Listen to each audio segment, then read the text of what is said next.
My daughter thought she had the perfect plan. Fake her own kidnapping, get my life savings, and ride off into a Cancun sunset with her boyfriend.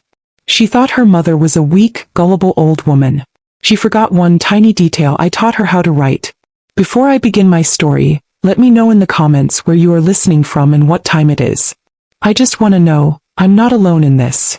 And if you feel moved by what you hear, consider subscribing. It helps more people become aware of the reality of elder abuse.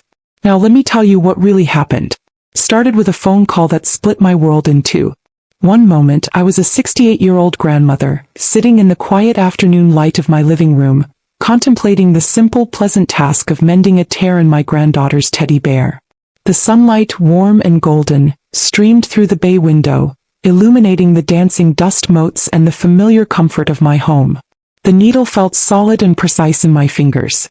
I was thinking about what kind of cake Imani would want for her 10th birthday next month. Chocolate probably. Always chocolate.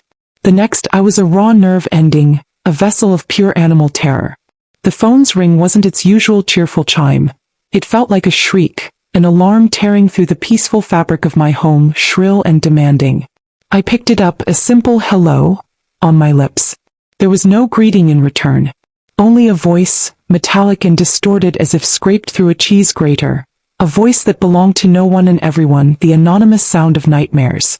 "We have your daughter, Kyla." It rasped, each word a separate stone dropped into the placid pool of my life. The world tilted. The needle and thread fell from my hand, clattering unheard onto the hardwood floor. My breath hitched.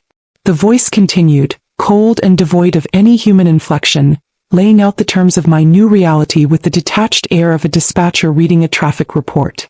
"She's safe for now. But her continued health is dependent upon your cooperation." Then came the sound that shattered the last of my composure, the sound that would echo in my mind for days. It was a recording, tinny and full of static, but unmistakably Kyla. He was crying.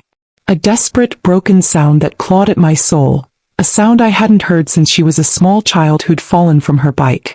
"Mama, please," she sobbed, a single muffled plea before the synthesized voice cut back in with brutal finality. "The price for her return is $250,000. Your life savings. You will get a note with instructions. No police, no tricks. You have 24 hours. The line went dead, but the silence it left behind was louder than the screams trapped in my throat. I couldn't breathe. My heart was a wild bird beating itself against the cage of my ribs, frantic and painful. The room swam, the edges blurring into a dark, meaningless tunnel. My daughter. My Kyla. My mind flashed with images of her as a little girl, all pigtails and skinned knees, running to me for a hug, her face buried in my skirt. The memory was so vivid, so full of sunshine and laughter, that it made the present horror feel like a physical blow, knocking the air from my lungs. The world outside my windows ceased to exist. There was only the cavernous, echoing silence of my house and the phantom sound of my daughter's weeping. How could this be happening? Kidnappings were things you saw on the news, tragedies that happened to other families in other cities. They weren't supposed to crash into the quiet life of a retired school guidance counselor in a sleepy suburban neighborhood. I stumbled to the front door, my legs moving as if through deep water, each step a monumental effort. It was there, taped to the wood, a plain white envelope stark against the dark green paint. My hands shook so violently I could barely work the tape free, my fingers clumsy and useless. I fumbled it open, tearing the paper in my haste. The note inside was written in a crude, heavy scrawl, the words pressed hard into the paper as if by a hand filled with rage. It was a list of instructions, an account number for a wire transfer, a warning. "No cops. We're watching. One mistake and she's gone." The letter seemed to jump and writhe before my eyes, the words themselves imbued with a malevolent life. This piece of paper was a death sentence, a ransom for the life of my child. For the first few hours I was not a rational human being. I was an engine of pure panic. I paced the floor, a path worn into the rug by decades of worry, but this was a new dimension of fear, an alien landscape of terror. I called the bank, my voice a strangled, unrecognizable whisper. I tried to explain the situation without explaining it, babbling about a family emergency, a critical medical crisis. The polite, professional voice on the other end, a young man named Todd, was an anchor to a world I was no longer a part of. The world of rules and business hours and transfer limits felt like a cruel, bureaucratic joke. "Ma'am, a transfer of that size requires certain protocols," he said, his voice maddeningly calm. "We'll need you to come into the branch to sign the authorization, and there's a mandatory 24-hour hold for amounts over $10,000 for security purposes." "No, you don't understand," I pleaded, tears streaming down my face. "I need it now. It's a matter of life and death."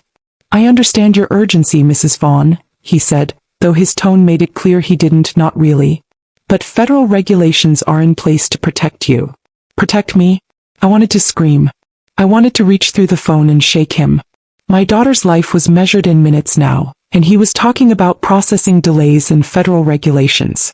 I hung up, the frustration curdling with the fear into a toxic brew in my stomach. I looked around the room at the photographs on the mantel. Kyla at her high school graduation beaming, the tassel of her cap askew. Kyla holding her own newborn daughter Imani, a look of exhausted awe on her face. Where had that girl gone? When had the light in her eyes been replaced by the desperate, hunted look she'd worn for the past few years? And him. Franklin. His picture wasn't on the mantel, but his presence was a ghost in the room, a chill that had nothing to do with the autumn air. I thought of his slick smile, the way his eyes never seemed to join in. The way he looked at my things at my house not like a guest but like an appraiser cataloging assets. I remembered the last time they were here for dinner. I had mentioned offhandedly that my annuity had finally paid out, and that the money was safely put away for Imani's college fund. Franklin's eyes had flickered towards my bedroom, where the safe was hidden in the closet, just for a second, but I had seen it. At the time, I dismissed it as a flicker of the overhead light. Now the memory felt sinister. A cold dread, separate from the immediate terror, began to seep into the edges of my panic. But I pushed it down, burying it deep. I had to. To think of anything other than saving Kyla felt like a betrayal. I was her mother. My only function, my only purpose in this new horrifying world, was to get her back. I was ready to burn everything I had to the ground, to walk away with nothing but her, safe and sound. I would have given them my soul. The human mind is a strange and resilient thing. It can withstand a hurricane of terror, but it can also be undone by a single quiet drop of doubt. For hours the hurricane raged.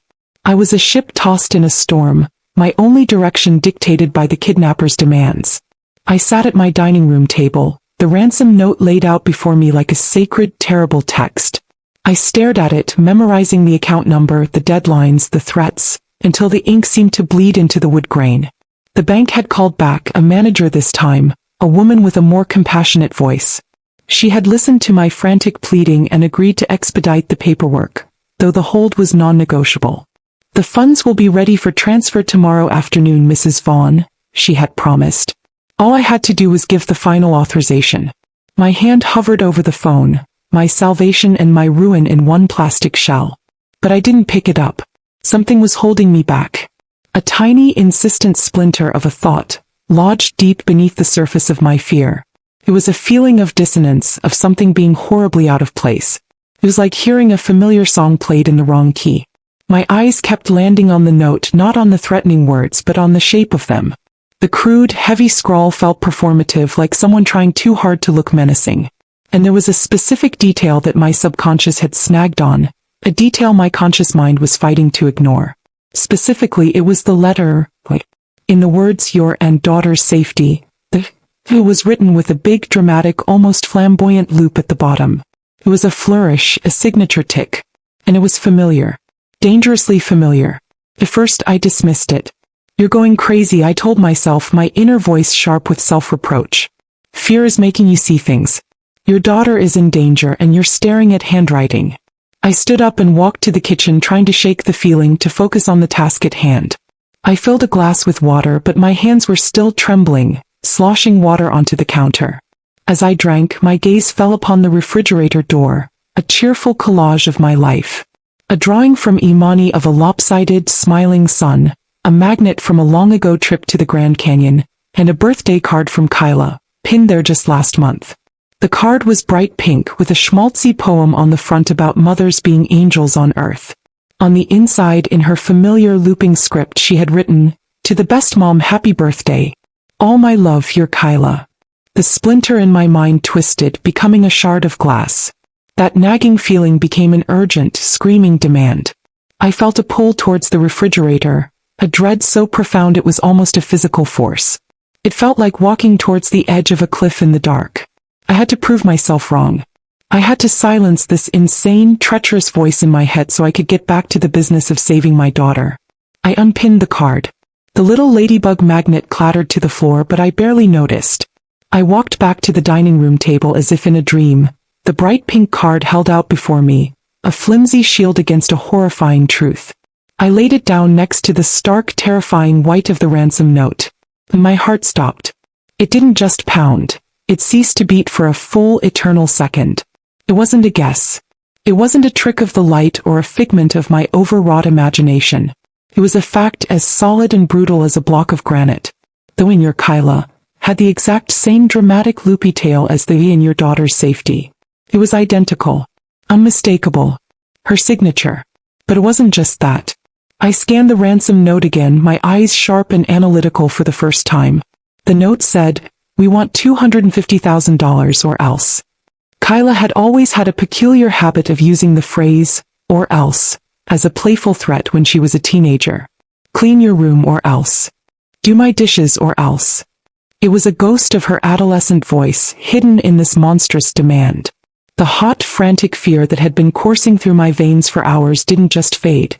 It evaporated, replaced by an ice-cold shock that froze me from the inside out. My daughter wasn't a victim. She had written her own ransom note. The air left my lungs in a silent, agonizing rush. I felt the floor beneath me sway, and I gripped the edge of the table to steady myself. The betrayal was a physical presence in the room, a suffocating weight that crushed my chest. She had used a recording of herself crying. She had let me believe she was in the hands of monsters, being tortured, possibly killed. She had weaponized my deepest love, my most primal fear, against me. For money. For a vacation. It was then that the door to the living room creaked open. My granddaughter Imani stood there, her favorite teddy bear, the one I had been mending an eternity ago, clutched in her arms. She must have sensed the shift in the atmosphere, the terrible dead silence that had fallen. She walked over to me, her small face etched with a child's worry. She looked at the note, then at me, her big brown eyes searching my face for an answer to a question she didn't know how to ask. She leaned against my chair and whispered, her voice small and full of a terrible, innocent clarity, "Is Mommy on her secret trip to the beach now?" The ice in my veins cracked. The world snapped back into sharp, painful focus. A secret trip to the beach. The final piece of the puzzle delivered by the one pure soul in this nightmare. The betrayal wasn't just a lie. It was a plan, a conspiracy, a vacation funded by my terror. A wave of anger so pure and so cold it felt like a foreign entity washed through me. It extinguished the last flickering embers of maternal panic, of grief, of love. The victim in me died in that moment, and something else, something harder, colder, and dangerously calm, took her place. The moment the betrayal settled into fact, the world shifted on its axis. The weeping mother, the terrified woman willing to bankrupt herself for her child, vanished. In her place stood someone I barely recognized, a woman forged in the ice of a profound and absolute disillusionment. The tears dried on my face, leaving tight, salty tracks on my skin. My hands stopped shaking, they curled into fists at my sides. My breathing, which had been shallow and ragged for hours, became slow and even, each inhale a sip of cold fury, each exhale a silent vow. I looked at the two notes on my table. One a declaration of love, the other a declaration of war, and I understood. This was not a kidnapping. It was a heist. And I was not just the victim, I was the bank. But the vault was now closed. I looked at my granddaughter, her innocent face a stark reminder of what was truly at stake. It wasn't the money. It was her. Her future, her safety, her chance at a life not poisoned by her own mother's toxicity. Kyla wasn't just stealing my savings. She was stealing Imani's future, the college education I had so carefully planned for. She was stealing her own daughter's security for a fleeting moment of selfish pleasure. I hugged Imani tightly, burying my face in her hair, breathing in the clean, sweet scent of childhood. "No, sweet girl," I whispered, my voice steady and clear for the first time all day. "Mommy's trip is cancelled." I picked up the phone. My fingers didn't tremble as I dialed. I didn't call the bank. I called the police. I asked for the detective division and was put through to a man named Reggie Mahoney. His voice was weary, the sound of a man who had seen too much and expected the worst, a voice steeped in the cynicism of his profession. I explained the situation, my tone flat and precise, devoid of the hysteria he was likely accustomed to. I told him about the phone call, the ransom demand, and then the part that made my voice catch for a second, the handwriting. I could hear the skepticism in his silence, a professional patience that felt deeply patronizing. A hysterical mother on the brink, making connections where there were none. I didn't blame him. "Ma'am," he began, his tone patronizingly gentle, the kind one uses for the bereaved or the delusional. "In situations like these, it's very common for the mind to play tricks on you. The stress." "I am aware of the situation, detective," I cut in, my voice sharp enough to make him pause. "I was a school guidance counselor for 35 years. I spent my life reading between the lines, analyzing behavior and identifying patterns in troubled children. And I know my daughter's handwriting better than I know my own face. If you come to my house, I will prove it to you." There was another pause on the line. This time it held a flicker of interest, a crack in his professional armor. An hour later, Detective Mahoney was sitting at my dining room table, his large frame looking out of place amidst my floral wallpaper and family photos. He was a man in his 50s, with tired eyes that had seen the worst of humanity, but a jaw that was set with a stubborn resolve. I laid the birthday card and the ransom note side by side. He stared at them for a long silent minute. He pulled a pair of reading glasses from his jacket pocket and leaned in closer, his gaze flicking back and forth between the two documents. He looked from one to the other, his brow furrowed in concentration. Finally he sat back, letting out a slow breath. He took off his glasses and rubbed his eyes. He looked at me and the skepticism was gone, replaced by a grim, reluctant belief. "I'll be damned," he said, more to himself than to me. It was all the confirmation I needed. We spent the next hour devising a plan. Or rather, I told him what I was going to do, and he, after some initial by-the-book resistance, agreed to use it to his advantage. He wanted to take over, to handle it with his team, to relegate me to the role of the protected witness. But I refused. This was personal. They had used my love as a weapon, and I was going to use their greed as a trap. "She thinks I'm a gullible old woman," I told him, my voice low and hard. "She's about to find out how wrong she is." The plan was simple. I would become the perfect victim. I would play the part of a terrified mother on the verge of collapse. That afternoon I called the number from the burner phone, my voice practiced and full of theatrical panic. I told the voice on the other end, "Was it Franklin?" I was sure it was, that the bank was making things difficult, that the size of the transfer was raising red flags. I cried. I begged for more time. I played my part so convincingly that I almost believed it myself. All the while, Detective Mahoney's team was in an unmarked van down the street, using my prolonged communication to trace the burner phone signal and put a forensic microscope on the international bank account they had so foolishly provided. For 2 days I lived a double life. By day I was grandma, a bastion of normalcy and comfort. I baked cookies with Imani, the sweet smell of chocolate chips a strange counterpoint to the bitter taste of my anger. We read her favorite stories, her small body curled up against mine, and I fought to keep my voice from shaking.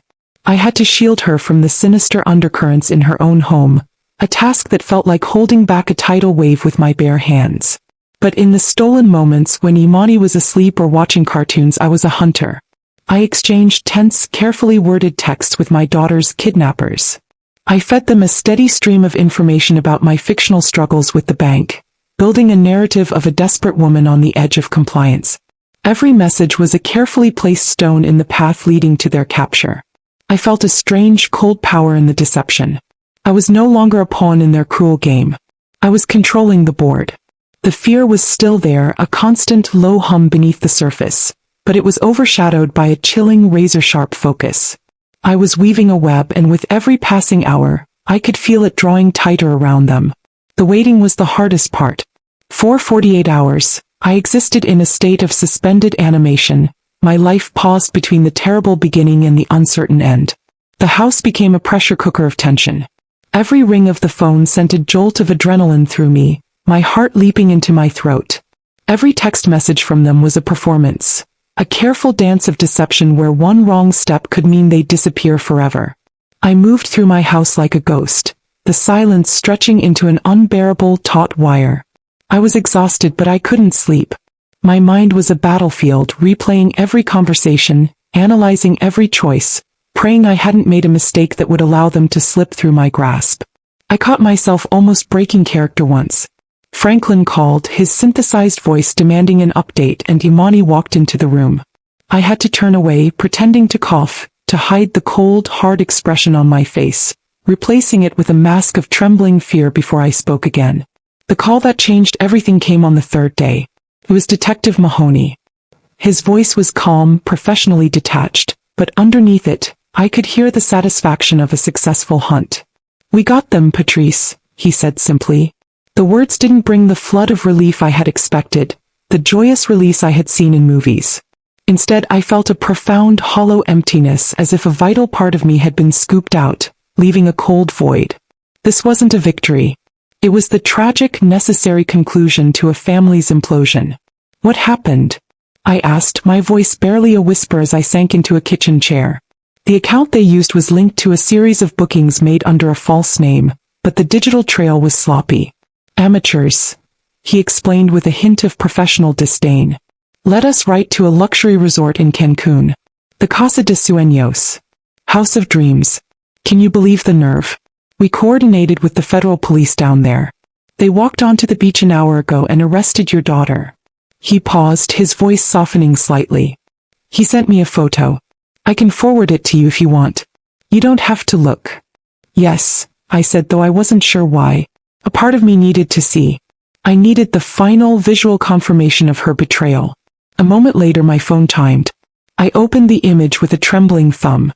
The colors were painfully bright, aggressively cheerful.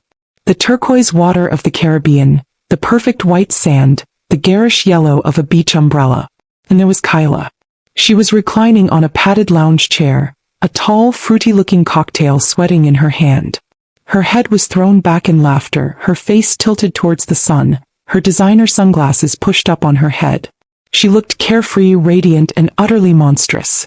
Just out of frame, two uniformed officers were approaching her, their expressions impassive, their dark uniforms a stark intrusion on the sun-bleached scene. The photo captured the last second of her stolen paradise before it shattered. I stared at her face, the face I had loved and nurtured for 31 years, the face I had once thought was the most beautiful in the world, and I felt nothing but a deep, sorrowful pity. The emptiness in my chest deepened into a chasm. But the story isn't over. Mahoney's voice brought me back from the beach. Franklin wasn't with her. We tracked his phone to a motel just outside the city limits here. A real dive. He was the one coordinating. As soon as the arrest went down and the account was frozen, he went dark. He's a cornered animal now, Patrice. And cornered animals are predictable. He's a narcissist with a history of violence. He's not going to accept failure. He's going to blame someone. And that someone is you. He's going to think you have the money, or that you're the one who stopped the transfer. A new kind of fear, sharp and immediate, pierced through the hollow ache. This wasn't the abstract terror of a kidnapping. This was the concrete fear of a violent man with a target on his back. "What do you mean?"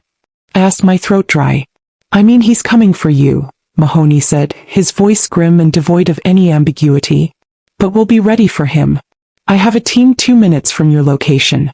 They're sitting in an unmarked utility van down the block. Just stay calm. Lock your doors. And if he shows up, you do exactly what we discussed. Can you do that?" I looked around my quiet living room, the place that had always been my sanctuary, filled with a lifetime of memories. No longer felt safe. It felt like a stage set for the final violent act of this tragedy. I thought of Imani, sleeping peacefully in her room, her face soft and untroubled in the dim light from her nightlight, blissfully unaware of the monsters that walked in her own family. My resolve hardened into something unbreakable. This wasn't just about justice anymore. It was about protecting her. This was the wall I would not let be breached. "Yes," I said, my voice clear and steady, surprising even myself. "I can do that. Let him come."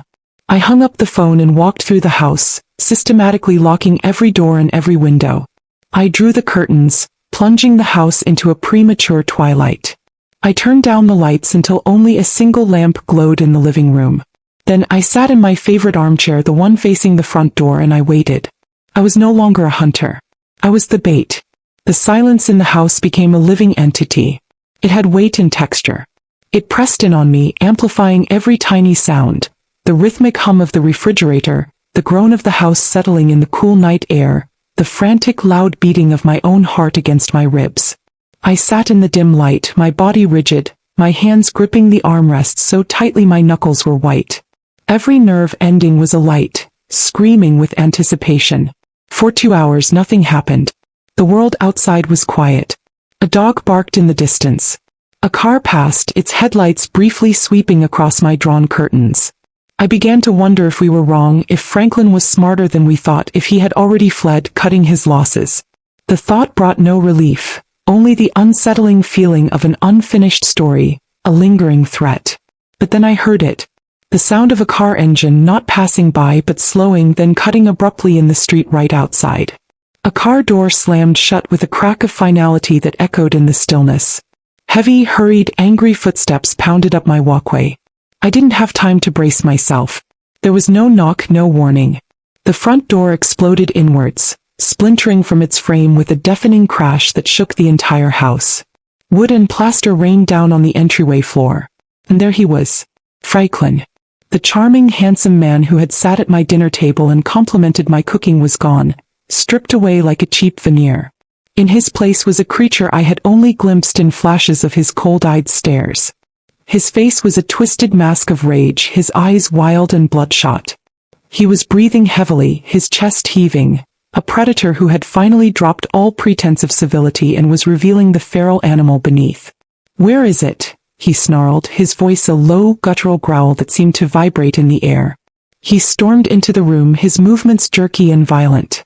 He kicked aside a small end table, sending a lamp my husband had given me for our anniversary crashing to the floor. The sound of shattering porcelain echoed in the sudden, tense silence. "Franklin, what are you doing?" I asked, forcing a tremor into my voice, pitching it high with practiced fear. I shrank back in my armchair, making myself small, pulling my limbs in, playing the part of the terrified old woman he expected to see. "Don't play dumb with me, you old witch," he spat, advancing on me, his boots crunching on the broken lamp. "The money. Kyla's arrested. The account is frozen. You did this. You called the cops." He was standing over me now, his shadow swallowing me whole. The smell of stale sweat, cheap whiskey, and desperation rolled off him in waves. "You have the cash. I know you do. You were always too smart to wire it. Too clever for your own good. Give it to me now." He reached down and grabbed the front of my sweater, his knuckles digging into my collarbone, hauling me out of the chair as if I weighed nothing. For the first time, the fear I had been faking for days felt terrifyingly real. His strength was brutal, his rage a palpable heat that radiated from him. He shook me, my head snapping back, my teeth clacking together. "Where is it?" he screamed, spittle flying from his lips. He backed me into a corner, trapping me between his body and the wall. His face was inches from mine, his pupils dilated, his eyes not just angry but empty, devoid of anything but a greedy, violent desperation. This was it. The moment the entire plan hinged on. The fear was real, a roaring in my ears, but so was the cold, hard core of my resolve, an anchor in the storm of his fury. I had to do it now. I drew in a ragged breath, and with all the lung capacity I could muster, I screamed the safe word, the name of the one person in my life who was still pure and worth fighting for, the name that was both my shield and my sword. Imani. The name ripped from my throat, a shield and a signal in one. It was a mother's cry, a grandmother's roar. For a split second, Franklin looked confused, startled by the raw power in my voice, the sheer volume of my defiance. And that split second was all it took. The world erupted. The front window and the back door crashed inward simultaneously as dark-clad figures swarmed into the house from two directions. They moved with a silent, terrifying efficiency, a blur of black uniforms and focused intent. Franklin barely had time to turn, his mouth agape in a silent O of surprise, before he was tackled, a swarm of bodies driving him to the floor with a heavy final thud that shook the floorboards. He roared with fury and surprise, struggling uselessly against the overwhelming force, his rage turning to panicked disbelief. I watched, breathing heavily, leaning against the wall for support as they pinned him to the floor, cuffing his hands behind his back with a series of sharp metallic clicks. He was still screaming, not in pain but in pure, impotent rage. He was yelling threats, promises of what he would do to me when he got out, his voice muffled against the carpet. But his words were just noise now, the meaningless howls of a trapped animal. They hauled him to his feet, a large, powerful man suddenly rendered pathetic and small, his face pressed into the rug my granddaughter played on every day. The monster who had invaded my home and threatened my life was just a common thug, brought down not by a weapon, but by a grandmother's love and a well-laid plan. The storm had finally broken. In the wake of the raid, an unnatural calm descended upon the house.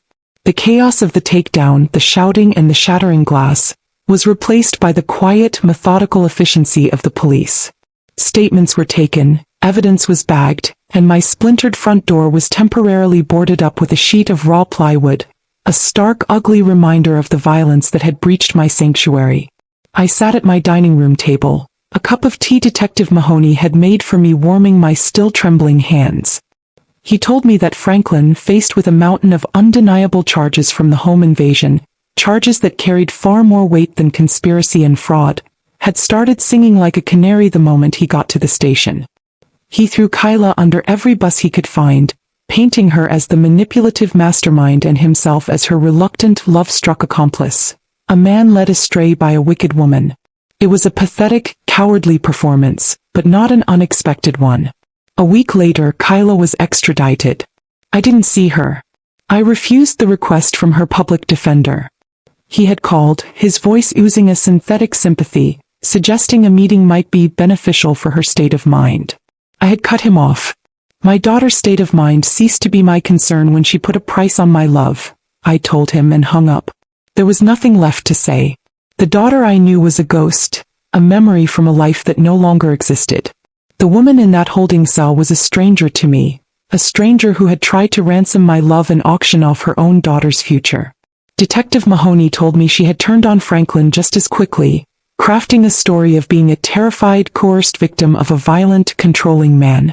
Their great criminal partnership, their bond that they had used to justify betraying me, had crumbled into pathetic, self-serving accusations at the first sign of trouble. They were two scorpions in a bottle and I felt nothing watching them sting each other to death. The legal proceedings to secure full and permanent custody of Imani were quiet and bureaucratic, a stark contrast to the emotional violence that had preceded them. In the end it was simple. Her mother was incarcerated facing a long sentence. Her father was unknown. I was her only stable home, the only constant in her young life. The court made it official with the stroke of a pen, and a weight I hadn't even realized I was carrying, the fear of Kyla one day returning to poison Imani's life again, lifted from my shoulders. Imani's future was secure. It was safe with me. My house is quiet now. The door is repaired, painted a fresh, new green. The broken lamp is replaced. To an outsider, everything looks the same. But I am changed. I am harder, colder perhaps. A part of my heart that was once soft and yielding has been cauterized, sealed off forever. Friends and neighbors, the ones who know a sanitized version of the story, offer their condolences. They speak of Kyla as if she were lost in a tragic accident, not as the architect of her own destruction. I'm so sorry for your loss, they say. They mean well, but their words are empty. They see a mother who turned in her daughter. They see a tragedy. They don't understand.